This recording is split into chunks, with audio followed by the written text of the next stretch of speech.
Hey, how you doing? I'm going to show you how to make a purchase order today. You can get to your purchase orders fairly simple in inFlow. On the main homepage, you can either hit purchasing at the top, purchase orders, or even if you needed to make a quote, you can go into purchase quotes. It's also easy to do it from the plus symbol on the side tab and scrolling down to purchase order. Once in here, you'll see a list of your vendors that you've already pre-added, or if you need to add a new one, you can hit start with new vendor. In this case, I'm going to choose inFlow. Here, my contact is Thomas.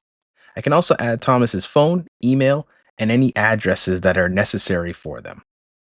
I can have a default location set up in here, or I can choose a specific location where I'm actually going to be receiving these items later on. You'll notice that my order number hasn't been filled in yet. This will come in after I've saved it, or I can add a unique one here at the time. I'm going to add some products quickly in, so I can either do that by hitting the add product option, or I can scan it if that product does have a barcode. In this case, I'm going to just choose a book here that I already have pre-set up. In this case, I'm going to have 10 of them coming in that I'm ordering. And I'm going to save that.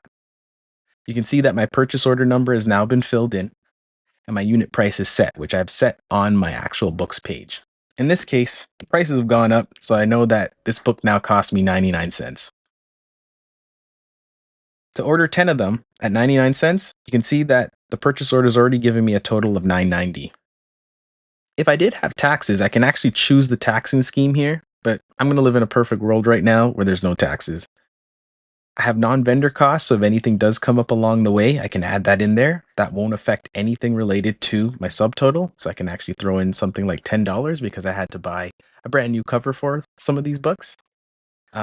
And I can have a due date of if my vendor knows when it should be arriving, I can add that in there. Or if I request a ship date, I can also choose that from this calendar option down here at the bottom. In this case, I'll put January 23rd. I can add custom fields. Just know that these custom fields will translate to all your purchase orders. So once you've made it, you'll see that custom field option also appear on your other purchase orders. But the field that you fill in will be unique to the purchase order that you're working on. You can add a remarks field, and this is really helpful if you needed to translate any information back to your vendor. It's really great if you're going to print out your actual purchase order or email it to them directly.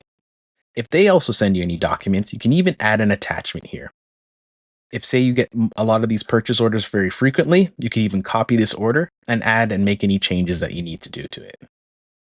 You'll also see down here that you'll have an option of fulfillment. Fulfilling the order will actually receive everything all at once, and then you can also pay it off at the same exact time.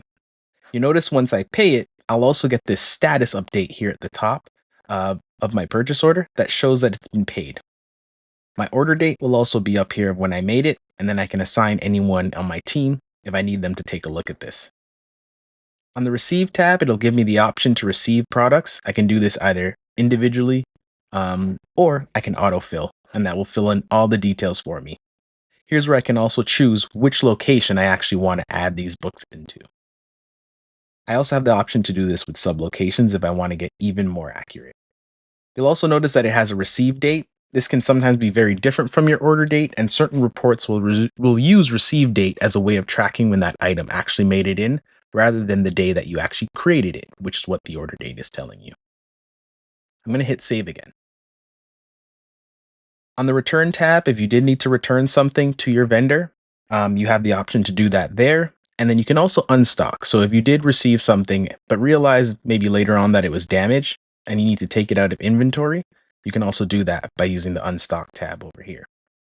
Also know that you'll see remark fields on each of these tabs, and they can all be unique to where you're using them. So for example, when you are printing them down, your receiving note will have a unique remarks field for that receiving note.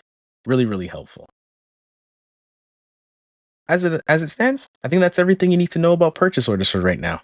So until the next one, we'll talk soon.